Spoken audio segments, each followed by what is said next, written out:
Hey, all you fellow hunters and struggling hunters out there. Welcome to another episode of the Struggling Hunters, the official Struggling Hunters, episode 93. You got Eric sitting over there in Colorado, and you have me, Joe, sitting in Utah, and we're getting this together through Zoom. And we appreciate you guys tuning in, listening,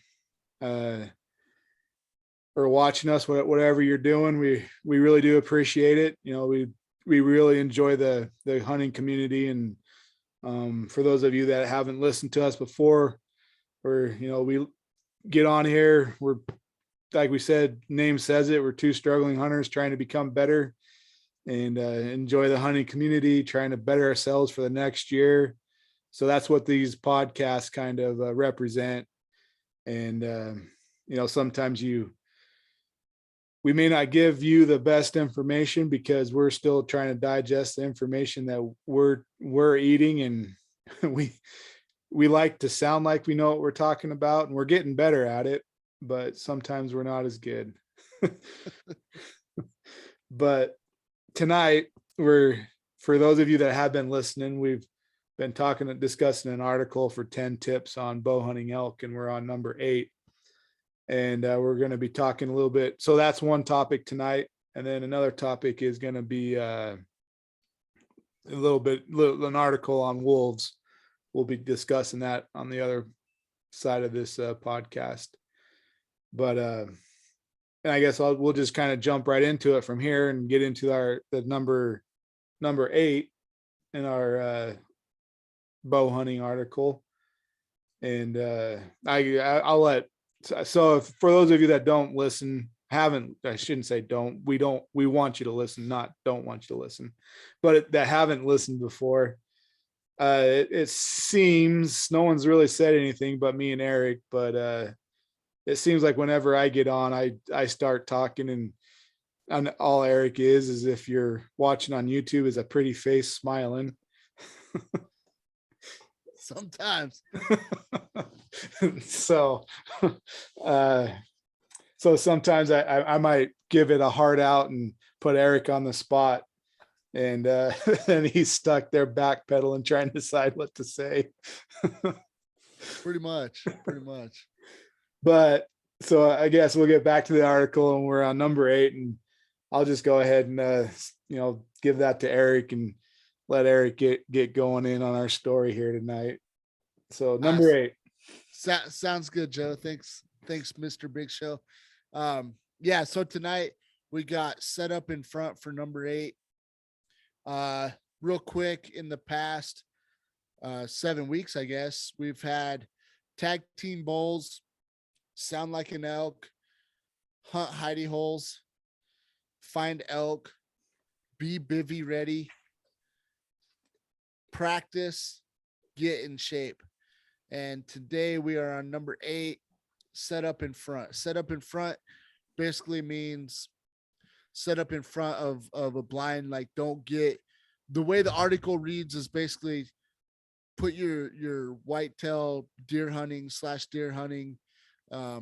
skills, put those away for now, and get out in front of what a blind or cover, and kind of get more out in front with maybe a little bit of cover in front of you to break up your outline.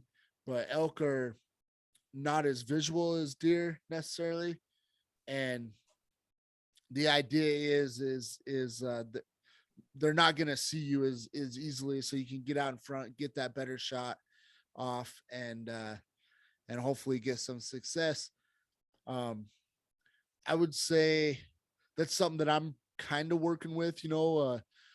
Joe's actually one, for my personal experience. Joe brought that up to me some point, I think it was this year, and I don't even know where you heard it, but you said something about you just wanting to be kind of more out in front to break up your outline, and you don't have to bury yourself in the bush to because they'll be a little more they're not, if they don't smell you, they're not gonna necessarily get spooked, right?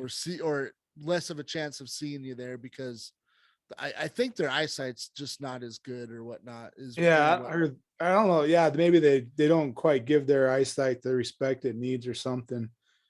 Because like reading this article, I kind of played back in my head the little short clips you see every once in a while of the guy kneeling down and the elk's just like walking right in front of him.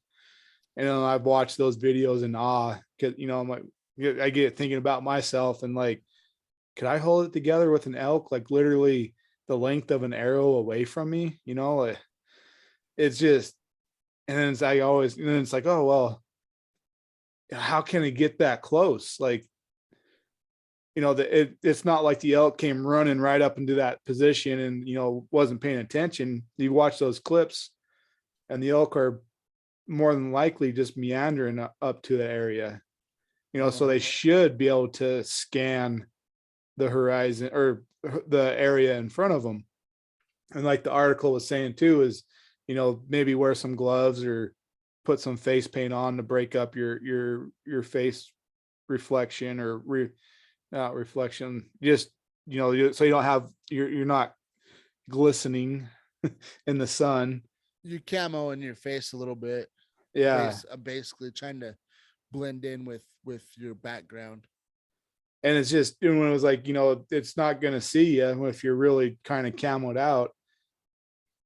And I get thinking about it, and I'm like, dude, like it's just interesting because I know we've like our episode last week when we talked about tag teaming elk and making noise when you're the bugler or you're trying to do the calling and calling them into you and not being scared to just go out and raking trees and kind of stomping your feet and making a little bit of noise and like trying to turn myself into an elk hunter and being like, no, you're okay to make a little bit of noise, and no, you're okay to kind of not sit out in the open but show yourself a little bit and you know be out in front and let the elk come to you, like as long as you're still.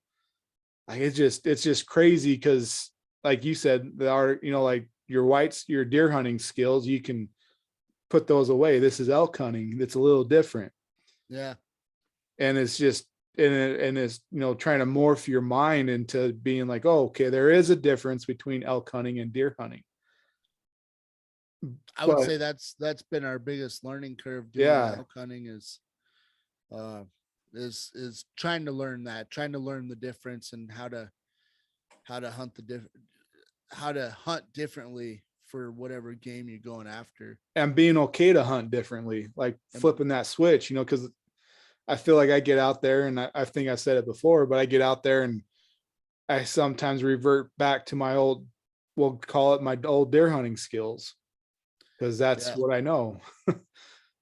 isn't it funny whenever we do that to to a sense, this is true. But whenever we do that, revert to our deer hunting skills, we seem to run into a lot of deer and Right. not so much elk. Right. I never really thought about it until just now, but I'm looking back, thinking back on some of our adventures, and it seems like we've ran into quite a few deer here, and throughout the years, and Yeah. but the elk aren't really there. But I feel like the tides are turning, and we're getting better and understanding better of what we need to do and how to get ourselves in better position, and Right. reading just little articles like this. I mean, uh, I feel like I've said it a few times. Reading articles like this, learning this stuff, and trying to talk it out through a podcast is you'll be out there in the middle of the woods and maybe you don't remember the article verbatim or you don't remember the podcast verbatim, but you go, you know what?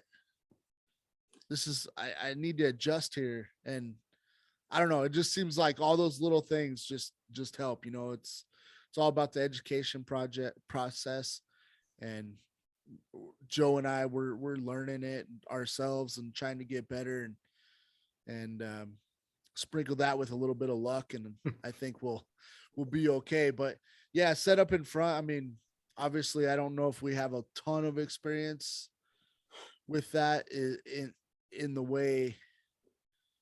Um, I was in a position earlier, and then might have been whenever you told me this, because I was telling you, I was like, I sat down in this clearing and I just felt like I was like in the open, and I had this brush behind me, but um the way I set up, I was like, I just felt like I was way out in the open. And I think that's whenever I can't remember exactly what you said, but you're like, well, that's not really a big deal, like, because it broke you up or whatever. And I was like, oh, okay, well, maybe I wasn't totally in the wrong. I just felt like I was like, man, if something else busts out in this clearing, they're just gonna spot me. I felt like I don't know. I just Well, felt very noticeable, right. Well, and but I like, might have not have been. right. True. And who knows really for sure, but I think it goes back to that, a lot of people are like, oh, you got to hunt a blind, and a blind's really nice because it conceals your movement. And, that's like one of the big things too, is you don't want your movement. But, I think that kind of goes, if you have an elk, you're trying to set yourself up. I think the end of the article, or too, is you're trying to set yourself up to be ready for an elk coming in. And if you have brush in your way, so I guess what I'm getting at too is, there's an elk coming, and you want to make sure you don't have a lot of brush in front of you, because your arrow can't shoot through brush.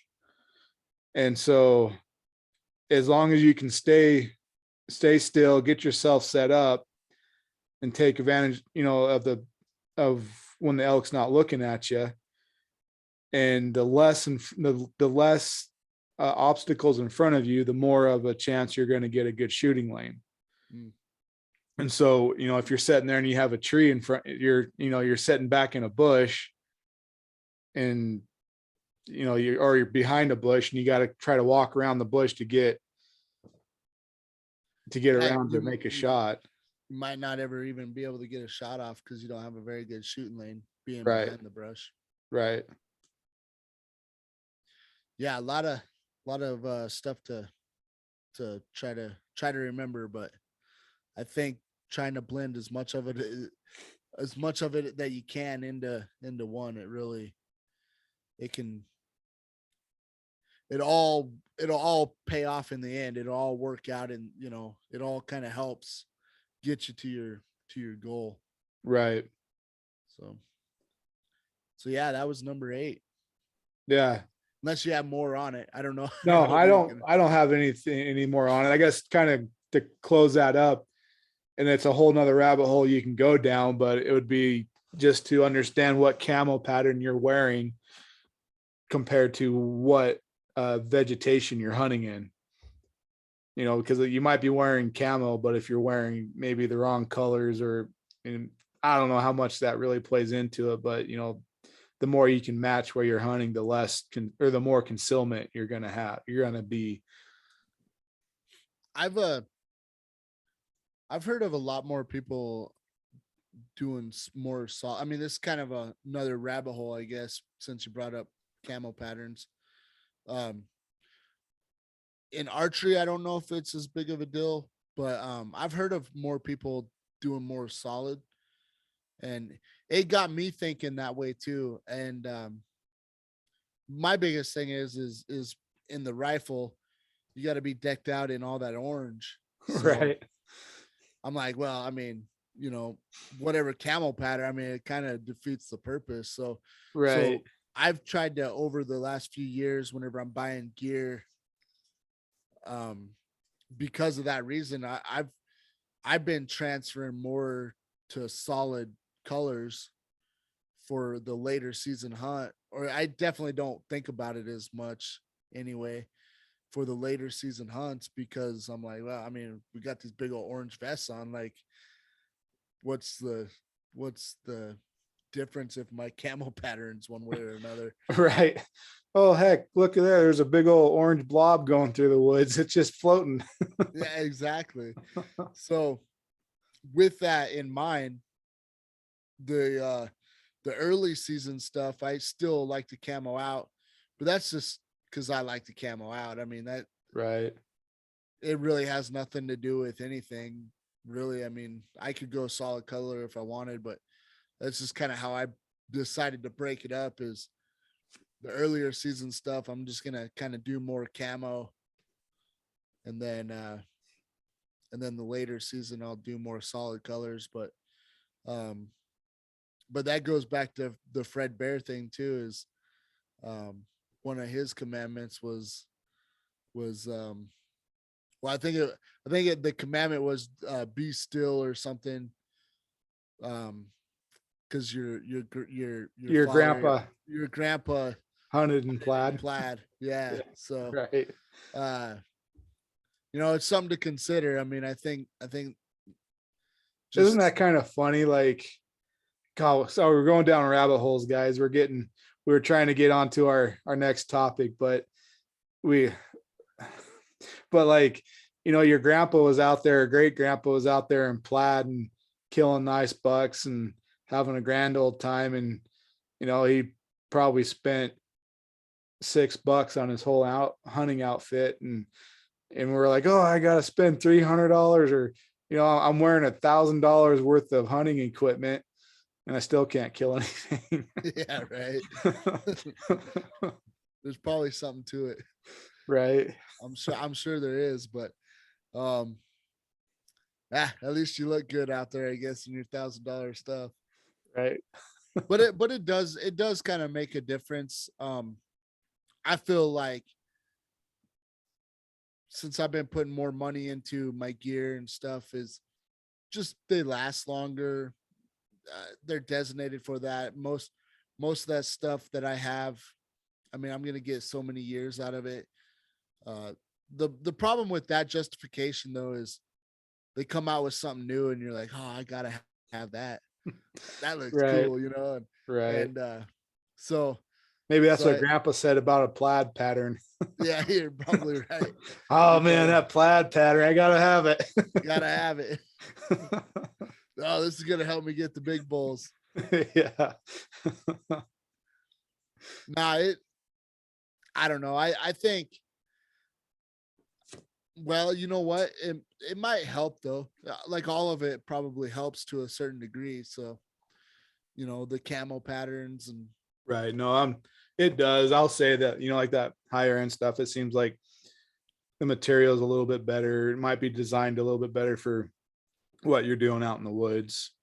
yeah. But Well, that the new stuff, and I mean, you can go to Walmart and get most of the stuff. I have actually uh a couple pairs of pants that I got from Walmart that are stretchy, and you could go buy the $300 pair stretchy pants or buy the $20 pair of stretchy pants from Walmart. But and I've done it. I have a few pairs of this, but what I'm getting at is the modern technology of today's clothes are pretty nice for that example, because like that stretchy fabric, moving around. And my QU pants have a little bit of stretch to them. They're an older pair, so they don't have the stretch that some of the newer pairs have, but they have that stretch to them and the flexibility. That's why I really like wearing them archery hunting and stuff, because there's just no restriction there. right. They are comfortable. That's the one thing with, I mean, you can go out there in the plaid and the Levi jeans or the Carhartt cargo pants or whatnot, um but having the more modern stuff besides the camo pattern and stuff like that, is they are kind of designed to be more comfortable and fast drying. That's another, the wicking capabilities of some of the materials and stuff. Just makes your hunt more comfortable, helps you stay out there longer. So, Right. I mean, I think there's reason to spend the money on that stuff, besides it just looking cool. But that's probably, I mean, that's probably a good like 60% of the decision is how cool it Right. looks. Yeah. Because, the elk really care about how cool you look. Yeah, yeah. He's like, if I'm gonna die today, I want to die by that guy. That guy looks good. He's cool. I understand what Kuyu is. He uh, But yeah, so I guess we probably should do a hard out and get back on topic here. Yeah. Uh, but so yeah, so our second, I guess, half of this podcast is talking a little bit about wolves. And Eric came across an article or two that brought up some topics that were, and so we thought we'd throw it out there. So I'll give the show back to Eric I appreciate that, Big Show. anytime. Let me start off the topic of the wolves, or all this is it was actually inspired by the last Meat Eater podcast episode. um I can't remember off the top of my head what that episode was for them, but uh they have way more information. They talk about it way better than we'll probably talk about it tonight. um but with that said, I just thought it was interesting. So to kind of go into it, I'm going to just try to go off of top of my head as much as I can. Joe, if there's anything that I miss, just help me fill it in. But there's a pack of wolves that were in the Yellowstone area. And I think this has been going on for the last few months. Um, they've been crossing over to Montana. And in Yellowstone, they're very protected. Obviously, most people would know that. But in Montana, they have a more lenient open season on wolves. Well, there's a certain pack of wolves that have been crossing over to Montana, and it seems like the way the article is talking about it anyway is almost as soon as they cross over, They're shot. they're getting shot or getting taken by whatever method the hunters are able to take them. And there's a little bit of controversy, obviously. uh Yellowstone doesn't like it because they want to protect the wolves, And people come to see the wolves. and people come to see the wolves, and so there's a little bit of trouble there.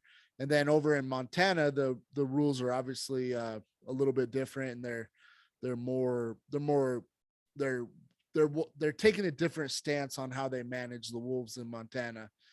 And I don't know. I mean, kind of give it back to you, Joe. That's pretty much the premise of that article. Yeah. Uh, And it's what do you kind of kind of interesting because you kind of, so yeah, there's two things. There's the park side of it, that's let the wolves be. And then there's the Montana side of it where we are, I guess the other thing. So we're giving opportunities to people to take wolves through hunting tags and trapping permits. And I kind of get it because there's a line that's crossed, and then once they cross that line, there's different laws that need to be obeyed. And the wolves don't really see a line, or I shouldn't say don't really. They don't know there's a line, other than probably kind of how deer know when open season is and where private property is. I'm sure there's some type of a pressure that's felt that or maybe they don't quite understand that. I don't know. But and I guess the laws have changed a little bit too over the last year or so, that there was a quota that was allowed for how many wolves would be taken in the border area. And now I think that quota has been lifted or raised. So, and I guess the argument too is that this particular wolf pack that crossed over has been decimated or eliminated, and this pack of wolves no longer exists in the park because there's no pack left. Which which is kind of sad because the park wants the wolves, and so, but at the same time, like, if you're not out there, I guess, corralling the wolves or making an effort to keep the wolves inside the park, then there's not, I don't feel like there's really a whole lot to be said, because no matter how it goes, like, if me and Eric were farmers or just, let's just say, neighbors, and my dog keeps getting into his side, And Eric's like, hey, I really don't enjoy your dog on my side, on my side of the property. What are you going to do to keep it over? Otherwise, I'm going to take matters into my own hands because I have the right to do what on my property. And I've told you that I don't like it over here. I got to go in and either build a better fence or keep the dog in or get rid of the dog, or, there's something has to be done to keep it on my side. And so with that being said, it seems like there should be some, if they don't want the wolves out on that side, they should have maybe collars on all the wolves and then monitoring them almost on a daily basis to make sure that they don't cross over. Because I want to say, going back to where I even heard this story, I want to say that whenever they talked about it on the Meat Eater podcast, they talked about some of these wolves being collared, actually. And I think that's how they kind of knew and could keep track of them so well for that reason, actually. Or that's why they kind of know that this more wolf detail of what's going on than any other pack. Yeah. The other thing too is I think there's other packs. I don't think that was the only pack in Yellowstone. There's other packs. It was just this certain area that obviously was close to the Montana border, Right. fairly close to the Montana border, or whatever the case may be, that has been migrating over. Another caveat, I don't want to mess it up, but another angle to all this is they try to title it that they're Yellowstone wolves, but they're wolves. They're kind of free to roam either way. I mean, that's Right. like you could call them Montana wolves at the same time, if you really wanted to. So it's kind of, I feel like there's an angle. I'm surprised that I didn't actually read Trophy Hunter in that article, if I'm being honest. But there's kind of an angle both ways. I feel like the article kind of angles it toward like, oh, these are Yellowstone protected wolves. And maybe they are to an extent, but I think I might be talking out of turn a little bit. Like I said, just to clarify, the wolf thing, let me back up a little bit. The wolf thing, me and Joe have kind of avoided it a little bit because we just really want to cross our T's and dot our I's when we do decide to talk about wolves more often. And so, we've kind of avoided this whole topic, but this is kind of a non like, I don't really have an opinion either way. I'm not like anti wolf hunter, but I mean, because these wolves did reside at a time or whatever in Yellowstone, like, I mean, I don't know. I'm not, let them do their thing. Like Joe was saying, let them do their thing. But whenever they cross that border, I mean, what do you do? I mean, do they have like a little speaker on their collar that says, hey, we're Yellowstone wolves alert? Like, what do you Right. do? Right.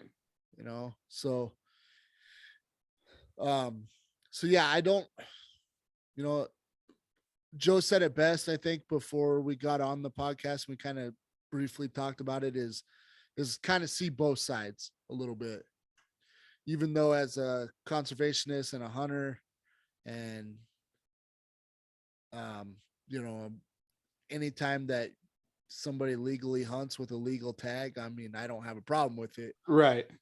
Um, so, but that's my own personal beliefs because of, I support conservation. I support hunting in general. So, Correct. yeah, I don't know. That's kind of, but yeah, I just wanted to throw that in there about I think some of the wolves were collared. I think.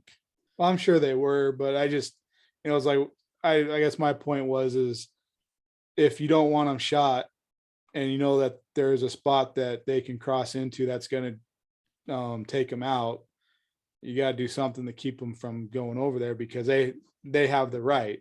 There's, unless you say, you know, like this specific animal, if you see this specific animal, you can't shoot it. But how, you know, what are you gonna, how are you gonna know? Yeah, that's the hardest thing with it. You know, that's the hardest thing. I feel like in general, whenever it comes to politics in general, the one thing that irritates me so bad is one side always has to win 100% and the other side has to lose 100%. Right. Most of the time it come to get anything done, there's a little bit of give and take in the middle, but when all the arguments are out there and instead of going, hey, how can we, you know, we both want to win completely different ways, but how do we just say, hey, you know what, I'll give a little here, you give a little here, we both win. We might not necessarily like the outcome as a whole, but it's agreeable enough for us to be happy ish. Right. But it never works that way. Oh, that was one thing too with the sustainability of the wolves that they, whenever I was listening to the podcast, is back in the 90s when all this came about, there was a sustainable number that everybody was agreeable to and Uh-huh. happy with the wolves and everything. There was a sustainable number, and over the years that number has been surpassed by quite a bit from what I understand, or from what they were saying.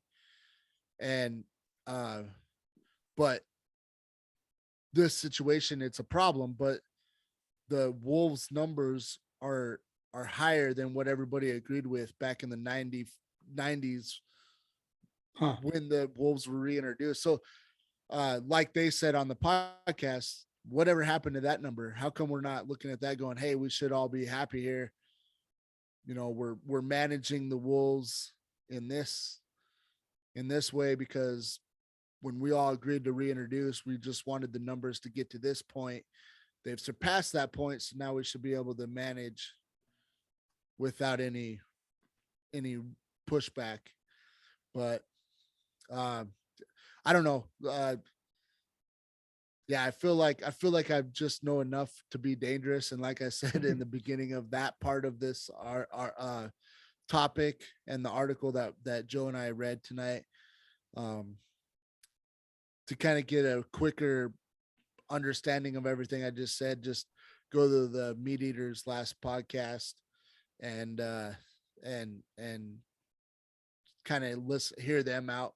They did a little more research than Joe and I, so I feel like they were able to talk about it to a little bit better detail. But um I don't know. I figured we got so many fans on our end, that might not listen to Meat Eater, that Right.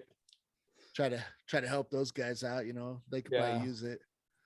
Yeah. They do good podcasts, you know, they're not as struggling as we are, but you know, we're the epitome of it all. So you Yeah, got to give them a chance. yeah, just trying to help them out where we can. So, um, do you have anything more on the Yellowstone wolves? No, I don't. So on that same podcast, I'll move on to the next one, and this is real quick too. But um, in that same podcast, they brought it up that that Colorado, uh, they're planning on reintroducing wolves eventually into Colorado.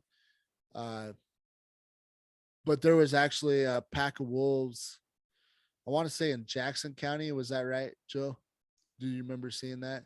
Um, that's what I was just trying to look to see where it was, and I guess I don't know enough to know Colorado that well because it calls out um that there was, you know, some wolf activity that killed some cows on the uh Gillette, Gu- not Gillette, Gittleson August Ranch north of Walden. And I don't know where any of that's at, but I Yeah, guess it's by close to Wyoming. yeah. I think that pack of wolves crossed over from Wyoming, which Right. again, these wolves don't know borders or anything, but they're in Colorado. So I don't know what that, you know, talking about this subject. I mean, I really, I have my opinions on it, but I told Joe before the podcast, I'm like, I don't know if my opinions are 100%. So I don't really feel comfortable talking about it in the way of like we need wolves or we don't need wolves necessarily, right? Right. Um, but with that said, the reason that I brought that up is because for years and years and years, I've heard in Colorado, being on the western slope over here, I've heard local people or other hunters or whatever, just random people that I talk to on a daily or whatever, um, talk about, oh yeah, there's wolves in this area. The government don't want to admit it, but there's wolves in Colorado, and I've never seen one in Colorado. There is one time I don't know if I've ever told the story, but I was actually just on the freeway driving home one night after work, and on the side of the road there was a pretty big dog, look a lot like a wolf if but I was also going 75 miles an hour down the road. Was looking at it, driving up, going, ah man, somebody, feeling kind of bad, like, ah man, somebody got a dog, hit a dog with their vehicle. Then I'm like, man, pretty big dog though, and I'm like, kind of looks like a coyote, but bigger than a coyote too, so Hmm. and then I passed it, and never heard anything in the papers, never heard any rumblings about it. So that I could say, like, that was one time that I thought maybe I might have saw a wolf dead on the Right. side of the road. Um, but I've heard for years that there's wolves in Colorado. Like I said, never seen one in person, but this that article kind of proves that there is wolves that are migrating into Colorado, and they killed a couple calves and a dog actually. Yeah. And again, like I said, to help Meat Eater out and help them grow a little bit more, just go to their podcast and they have a little more detail on the whole thing. I just brought it up because Colorado is where I live, and they're talking about reintroducing wolves, but it seems like start we might actually already have some wolves in Colorado, so I don't know if that's going to affect the Well, reintroduction. right. Well, that's like the kind of the takeaway too is is we have all these neighboring states that have been introducing wolves, and I think they've been trying to like allow hunting in some areas, but like the other. But so what am I getting at? Is eventually we're going to start getting, I don't know if you call it overflow, but wolves uh, going to new areas because they can, more or less, and they don't see state lines. Um, and so naturally, at some point, we're going to get the, I guess, if you want, the boil over effect, and places that haven't tried to reintroduce them are going to start getting them. And that's, I guess, it kind of goes along to what I had talking to a wildlife biologist about it a handful of years ago, and biologist was saying that it's kind of interesting because we've been without wolves for so long that there's not a natural herd, and so when you reintroduce them, like they don't know what they don't know. The wolves, there's not a natural progression of what they're supposed to be doing in the area. And I guess that goes in clear into the ecosystem of the area. I don't know that much about it, but like from what the wolves hunt, what hunts the wolves, what maintains the wolves, what maintains the herds of what the elk hunt. There's a balance to all that, and so even though you may turn the wolves loose, you still got to kind of monitor them and regulate them, I guess. Like they can't really do that themselves because, for one, they don't know, and there's a whole new micronism. I don't know what the proper word is, trying to sound intelligent, I guess. But there's a whole new ecology or, system in the ecosystem that's affecting it that it's been living without for however many years. That's adapted to that way of life without it. Now you're reintroducing it and it needs to be checked, I guess. Checks and balances. Right. Yeah, it makes sense. It kind of goes. I wasn't gonna bring this up, but it'll kind of shed light on my position a little bit, I guess. But that's all right. I don't really care that much. I heard this argument one time and I really liked it. I wish I remember who said it. I think it's a pretty popular hunter group of hunters or whatever. But this one guy said the one issue with gray wolves coming to America or into these certain states in America is their Canadian gray wolves, and in the Canadian gray wolf DNA, they go after caribou pretty hard during the caribou migration, and we have a lot of elk, we have a lot of deer, but we don't have the same kind of migration as caribou do. And I might be chopping this up a little bit, but just follow along for a second. But the way that the gray wolf slaughters and kills, shouldn't say slaughters, but I mean they basically do. I was just trying to think of a more PG way of saying it. But the way that they kill caribou to sustain their way of living um is something that caribou as a herd can handle, though, right? Like they can handle that and still keep thriving in their ecosystem that way. But you bring that same wolf that has that in their DNA to uh kill their animal, that the way that they kill caribou, you do that to elk, um deer, mostly elk though. You do it the same way. Now you're kind of destroying elk herds, or potentially Yeah. destroying elk herds and hurting the populations. And that one really stuck with me. Uh as far as is why it might be something to think about to bring. I mean, the wolves are already here. They've been here since like 95 or whatever it's been since not in Colorado per se, but I mean, in America, Right. Idaho, Montana, Wyoming, around 95, I believe it was. So, I mean, they've been here a while. So now we're kind of getting used to them. We're adjusting to them. Right. We're Well, living around them, but kind of on that note of, like, the I guess Canadian gray wolf. I was listening, and again, like I don't know my facts like I probably should to really discuss it, but I found it interesting. Randy Newberg was talking, had a podcast, and he had an actual qualified guy he was talking to. But and I guess I never understood it. I never knew. I guess like I didn't understand it because I didn't know about it.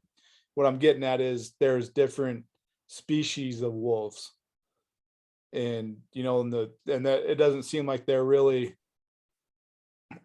fully putting in a species of wolf that's supposed to be in that area. Like it's like like it was like the Canadian gray wolf. So I don't know if that's traditionally what's supposed to be in the area, but there's in that there's different size of wolves and different within the species of wolves. And so, like, it goes from like I don't remember. I'll stop my conversation there because I don't know. But it was that podcast was just kind of interesting because he talked about different species, and I'd never knew that. yeah. Yeah, I think I actually heard something similar to that too, is the different species of wolves and the different characteristics of how they hunt and And their habitat, which is their gonna habitat. that habitat is going to Their dictate how they hunt. And their size. Because I yeah. want to say the ones that were originally here are um supposedly smaller, I believe, than the Canadian gray, which kind of makes sense because almost everything in Canada and Alaska is bigger than what we have down here in the States. Right. So yeah, I don't know. It's interesting, and I think it's something that go on forever about. Um I don't know. I think that I mean, yeah, it's since 95. I mean, that's 25, 26 years. My math right is right. 26 years of being with wolves. I think it was 95 whenever they got reintroduced into Idaho, Montana, and Wyoming. I could be off by a few years, but you know, you guys know. Uh the point is though is they've been here a long time, so we're kind of adjusting to them. And you know, I was pretty young whenever they were reintroduced into Idaho, and um I know the local position on that was, you know, they didn't like the idea at all. Right. And I grew up with that thought too, but that was because all my peers and but as I try to learn more about conservation, I try to leave an open mind a little bit instead of having such a hard stance on stuff, especially, you know, even though that locally nobody wanted them reintroduced in Idaho back then, they still got reintroduced. So there was a handful of people that wanted them reintroduced or whatever. But so now it's kind of like one of those things where it's like, well, we can sit there and cry about it happening 25 years ago, or we can just try to adjust and maneuver and manage them the best way we know how. Right. Speaking of that, the transition, I don't think there's ever been any evidence of somebody, and I could be wrong about this, but I don't know if anybody's been attacked or killed by wolves um, since the reintroduction. I don't remember hearing a story about that. Yeah, I don't think I have really either. And kind of jump back into this Colorado story. It was interesting because one of the professionals they were talking to was saying that, you know, killing cattle is a learned behavior, and they've messed up. And like kind of with this pack being so new, they didn't have anybody around to scare the pack away from the cattle. So Hmm. they got the cattle learned, you know, like, oh, here's another thing I can hunt. But I guess if they kind of went into saying if you can scare them away from the cattle, they won't worry about feeding on the cattle. You know, I'm gonna throw this out there because, um, well, because I can, I guess. Um, I feel like why is it wolves though? Why is it wolves that need to be reintroduced? Well, From the gig, is it one of those things that like, because let's face it, the anti-hunter wants the wolves really bad. The hunter doesn't want the wolves really bad. Like, I mean, for most people, I'm sure there's a few out there that's like, oh, I don't care, or no, I'm a hunter, but I really want wolves. That's great. But for the most part, that's kind of what happens, right? right. Or from what I can tell. But why wolves? Like, because I feel like we both, like, if we wanted to really meet in the middle, and this is what I'm really trying to get at, and I've never been able to understand it. I feel like if we really all wanted to meet in the middle and be happy, why not reintroduce buffalo?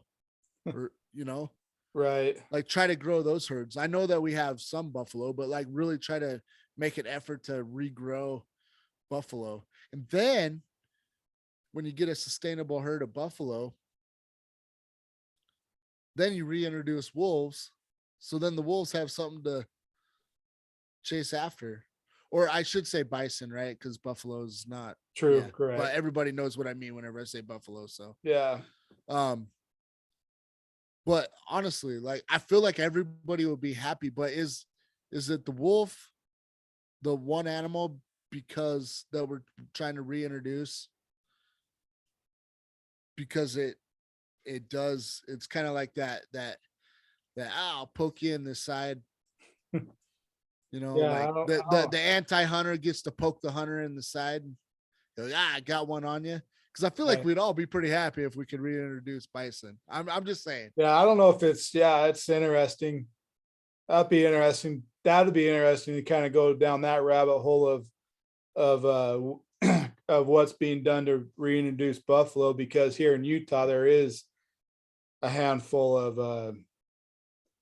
of different herds to hunt buffalo, but I don't know how quickly those herds are growing. You know, Yeah.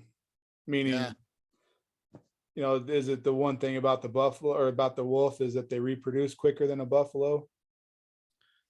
They might be harder to sustain, but But I'm just saying right, I feel like it would be maybe it's a harder route to sustain population like you're saying for bison, but um I don't know. I feel like everybody'd be happier. I mean, they did that, and then they're like, okay, we got a million bison running around the 3 or 4 or 5 states or whatever. Now we want to reintroduce some wolves. I mean, I'm sure you'd get some pushback on that, but I think a lot more people would be like, okay, well, at least you're not taking our elk, right, you know. And right.